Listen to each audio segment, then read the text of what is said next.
అందరికీ నమస్కారం. శ్రీనివాస్ చెప్పే కథలకు మీ అందరికీ స్వాగతం. ఇప్పుడు మనం వినబోయే కథ అరిపిరేల సత్యప్రసాద్ గారు రచించినటువంటి తుది బంధం. ఎలా చెప్తే అర్థమవుతుంది మీకు? ఈ మాట ఎన్నిసార్లు అన్నానో నాకే గుర్తులేదు. ఎన్నిసార్లు అన్నా ఎలా చెప్తే ఈయనకు అర్థమవుతుందో నాకు అర్థం కాలేదు. ఎలా చెప్పినా కొన్ని విషయాలు మగవాళ్ళకి అర్థం కావు, అంతే. నేను మా ఊరు వెళ్ళొస్తాను చెప్పాను ఆ రోజు సాయంత్రం. ఎందుకు అనవసరపు ఖర్చులు? మీ అన్నయ్య వాళ్ళే హైదరాబాద్ మారిపోతున్నారు కదా, మళ్ళీ వాళ్ళు వచ్చిన తర్వాత ఒకసారి కలిస్తే సరిపోదా అన్నాడు మోహన్. అన్నయ్య వస్తున్నాడనే నా బాధ అంతా, అసలు అందుకే వెళ్ళాలి అని చెబుదామనుకున్నాను. అలా చెప్తే అర్థం కాదు, ఎలా చెప్తే అర్థమవుతుంది అని ఆలోచించినా నాకే ఆలోచన రాలేదు. నేను వెళ్ళాలి అంతే అన్నాను గట్టిగా. సరే వెళ్దూలే, దానికి ఎందుకు అంత కోపం అన్నాడు పేపర్ చదువుతూ. నాది నిజంగా కోపమే అయితే ఇలా పేపర్ చదువుతూ సమాధానం చెప్పేవాడా? అసలు కోపంగా అనటానికి స్థిరంగా అనటానికి చాలా తేడా లేదు. అగ్రెషన్కి అసెర్షన్కి తేడా లేదు. ఎప్పుడు వెళ్ళను అని మాత్రం అన్నాను. అది కూడా ఏదో అనుకునే ఉంటావుగా, అది నువ్వే చెప్పు. ఆ గొంతులో నాకు అలవాటైన వెటకారం. అందుకే ఆ వెటకారానికి నేను స్పందించకూడదు అని కూడా అనుకుంటూ ఉంటాను. కానీ అంతలోనే నా గొంతులోంచి మాటలు దొర్లుకు వస్తాయి. అవును, నువ్వే అంటావుగా, దేనికైనా ప్లానింగ్ అవసరమని. చివరిలో దీర్ఘం తీస్తున్నప్పుడు మాటకు ప్రతి మాట చెప్పానని గుర్తొస్తోంది. నా మాటలు ఆగిపోతాయి, అతను చూపులు నాలో దిగబడతాయి. విసిగించకుండా విషయం చెప్పు అంటాడు విసిగిపోయిన మొహం పెట్టి. ఒక్క మాటకు విసిగిపోయిన మొహాలే ఇలా ఉంటే సంవత్సరాల తరబడి విసుగును భరించే మొహాలు ఇంకెంత చండాలంగా ఉండాలి. మరి నా మొహం అలా ఉండదే. సరే, వచ్చే బుధవారం వెళ్తున్నాను, 2 రోజులు ఉంటాను. పిల్లల్ని ఇక్కడే వదిలి వెళ్తున్నాను. సత్యమ్మను రోజు రమ్మనమని, మీకు పిల్లలకి బాక్స్ పెట్టమని చెప్పాను. గ్యాస్ వస్తుంది, పెట్టించండి గబగబా చెప్పేశాను. ఆయన దగ్గర నుంచి సమాధానం రాదు. తల పేపర్లోంచి తీసి, ఏమిటి, ఏం చెప్పావు అన్నాడు. మళ్ళీ చెప్పాలా వద్దా? చెప్పలేదు. ఇక బస్సు బయలుదేరింది. చీకటి గుహలోంచి బయటపడ్డ చిలకల రెక్కల్లాగా నా చీర చెంగు గాలిలోకి ఎగురుతోంది. ఏసీ గదిలోంచి ప్రకృతి ఒడిలోకి పరిగెత్తుతున్నట్టు అనిపిస్తోంది. గాలి దారం తెగిన గాలిపటంలా రెపరెపలాడుతున్న జుట్టు, కిటికీ పక్కన సీటు, ఎప్పుడూ అన్నయ్య సొంత ఆస్తిలా ఆక్రమించినటువంటి స్థలం. స్కూల్ బస్సులో బడికి వెళ్ళినంతకాలం నాకు కాకుండా పోయిన నా ఇష్టమైన స్థలం. వాడు నాకు అన్నయ్య కాకుండా ఉంటే, తమ్ముడై ఉంటే ఈ సీటు మీద ముందు నేనే అధికారం చెలాయించేదాన్నా కాదా? నాన్న మాత్రం, పోనీలేమ్మా, ఆ కిటికీ పక్కన కూర్చుంటే నీ జుట్టు అంతా గాలికి ఎగిరిపోయి చిక్కుబడిపోతుంది, ఎంచక్కా ఈ పక్కన కూర్చుంటే బాగుంటుంది అంటూ ఉండేవాడు. నాకు అలా గాలికి ఎగిరే జుట్టే ఇష్టమని చెబుదామనుకున్నాను. ఎలా చెప్తే నాన్నకు అర్థమవుతుందో తెలియక అసలు చెప్పనేలేదు. ఎప్పటికైనా బస్సులకు మినిస్టర్నయ్యి కిటికీ పక్కన సీట్లన్నీ అమ్మాయిలకే అని ప్రకటించేయాలని బలంగా అనుకునేదాన్ని, కోరుకునేదాన్ని, వేడుకునేదాన్ని. నవ్వొస్తోంది ఒక్కోసారి తలుచుకుంటే. ఆ తర్వాత అన్నయ్యకి బస్సులో కిటికీ సీటు మీద మోజుపోయి సైకిల్ మీద ఇష్టం మొదలైంది. నాకు సైకిల్ అంటే అసహ్యం. అంతవరకు నేను సైకిల్ ఎక్కనే లేదు. అది తొక్కుతుంటే ఆయాసం వచ్చి కాళ్ళ నొప్పులు కూడా వస్తాయట కదా. ఈ మాటే అన్నయ్యని అడిగితే, అందని ద్రాక్ష పళ్ళు పొల్లన అంటూ నవ్వేశాడు. అవును, నాకు అందని ద్రాక్షలు పులిపే. పులుపు మాత్రమే కాదు, చేదు కూడా. ఇష్టం లేనివి తలుచుకోవటం కన్నా పేపర్ మేలని 2 పేజీలు తిప్పానో లేదో మా ఊరు వచ్చేసింది. ఇక ఏమ్మా రాజ్యం, కులాసాగా ఉన్నావా? బావగారు బాగున్నారా అడిగాడు అన్నయ్య నన్ను చూస్తూనే. బాగున్నావు అన్నయ్య అన్నాను లోపలికి అడుగు పెడుతూ. వదిన ఎదురొచ్చి చేతిలో బ్యాగ్ తీసుకుంది. ఏంటి విశేషాలు అడిగింది వదిన.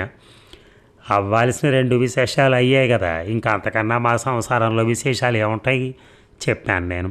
వదిన నవ్వేసి, భలే పిల్లవే అంటూ వంటింటిలో టీ పొడి మీద యుద్ధానికి పోయింది.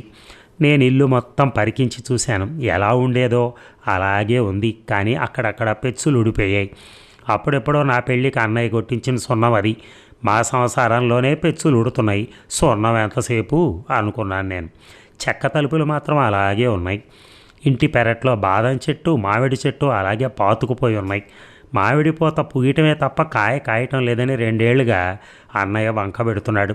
అంచేత ఆ చెట్టును కొట్టేయాలని ఆయన అభిప్రాయం. ఇంతకుముందు పడక గది చిన్నగా ఉందని వెనకాల 3 అడుగులు పెంచినప్పుడు 2 కొబ్బరి చెట్లు కొట్టించేశాడు. ఆ చెట్లతో పాటు ఎన్ని జ్ఞాపకాలు కూలిపోయాయో. కొబ్బరాకులతో చేసి ఊదుకున్న పీకలు, 2 చెట్ల మధ్య ఆడిన తొక్కుడు బెళ్ళ, లేత లేత కొబ్బరి నీళ్లు. ఇలా బెడ్రూమ్ బాగానే పెరిగింది, కానీ ఇల్లు స్వరూపమే మారిపోయింది. కట్టుడు పళ్ళు కొయ్య కాళ్ళు పెట్టించుకున్న ముసలమ్మలా తయారైంది. అందుకే నాకు కోపం వచ్చింది. ఈసారి ఇంటికి ఏ మార్పు చేసినా నాకు చెప్పి చెయ్యన్నయ్య అన్నాను నేను. ఎప్పుడో తాతల నాటి ఇల్లు ఇంకా ఏముందమ్మా ఈ ఇంట్లో అంటాడు అన్నయ్య. ఎలా చెప్తే అర్థమవుతుంది అనుకున్నాను తప్ప చెప్పలేకపోయాను.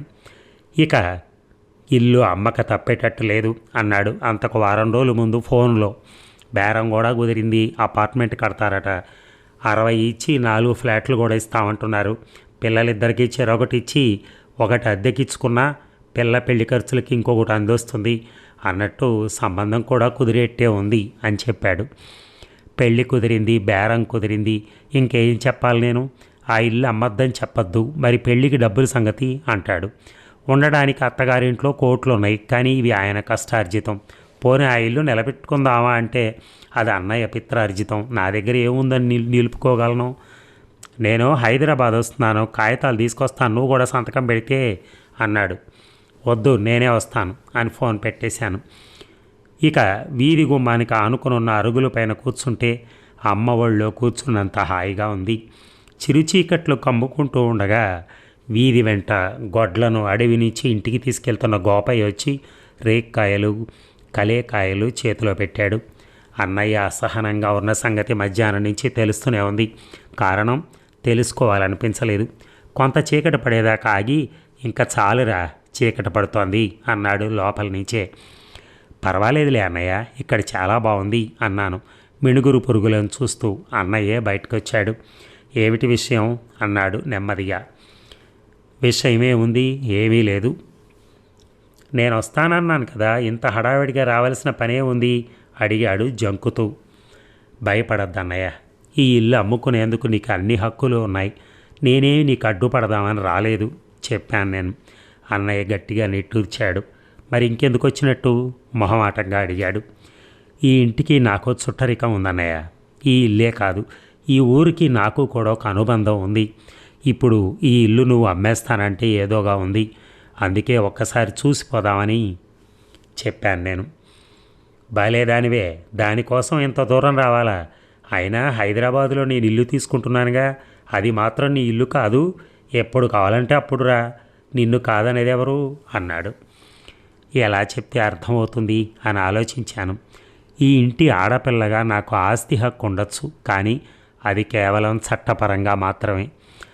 మాకే అభ్యంతరాలు లేవని చెప్పమని మోహన్ అనేస్తాడు. నువ్వు ఇల్లు అమ్మేస్తావు. నా హక్కు కేవలం కాగితాల మీద సంతకం మాత్రమే. ఇది నేను పుట్టి పెరిగిన ఇల్లు. ఆ ఇంటికొస్తే నాకు కలిగే ఆనందం నీకు తెలియదు. ఇల్లు అమ్మేయటం అనే ఒక్క నెపంతో ఆ ఆనందాన్ని నాకు కాకుండా చేస్తావు.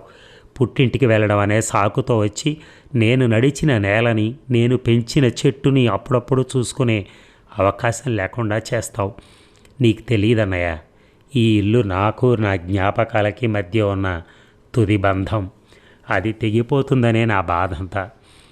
ఇదంతా చెప్పాలనుంది, చెప్తే అర్థమవుతుందో లేదో ఆలోచిస్తూ ఉండిపోయాను. అదండి కథ. ఆ పుట్టింటి ఆ ప్రేమలు, ఆ అనుబంధాలు, ఆ తిరిగిన జ్ఞాపకాలన్నీ ఎక్కడ మిస్ అవుతానో అనేది ఆ అమ్మాయి ఆలోచన. సో ఈ కథ నవ్య 13 జూన్ 2012 ప్రచురితమైంది. అలాగే స్త్రీవాద పత్రిక భూమిక అక్టోబర్ 2012 కూడా ప్రచురితమైంది. Thank you very much.